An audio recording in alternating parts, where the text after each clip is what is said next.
Bangladeshi pacer Mustafizur Rahman এবার প্রথমবারের মতো খেলতে যাচ্ছেন ইংল্যান্ডের দ্য 100 টুর্নামেন্টে।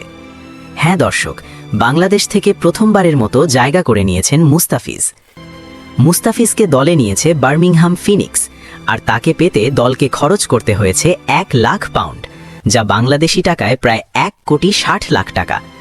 এই সাহসী পেসার এবার 100 বলের এই নতুন ফরম্যাটে নিজের দক্ষতা দেখাবেন। মুস্তাফিজের মারাত্মক কাটার সবসময়ই ব্যাটসম্যানদের জন্য সমস্যা তৈরি করে।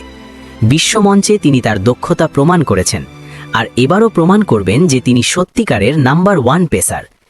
নিলামে মুস্তাফিজকে প্রথমেই বিড করে দলে নিয়েছে বার্মিংহাম। অন্য ফ্র্যাঞ্চাইজির কেউ আগ্রহ দেখায়নি। অন্যদিকে বাংলাদেশের আরেক ক্রিকেটার রিশাদ হোসেন নিলামে থাকলেও দল পাননি।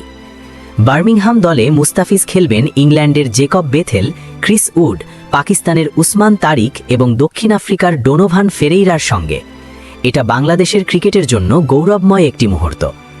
দর্শকরা মুস্তাফিজ দলে পেয়েছেন। আপনারা কমেন্টে জানাতে পারেন এই খবর কেমন লাগলো। আপনি কি মনে করেন মুস্তাফিজ দ্য 100 মাতাতে পারবেন? সবশেষে এই ভিডিওটি লাইক এবং শেয়ার করতে ভুলবেন না, এবং সাবস্ক্রাইব করুন আরও আপডেটের জন্য।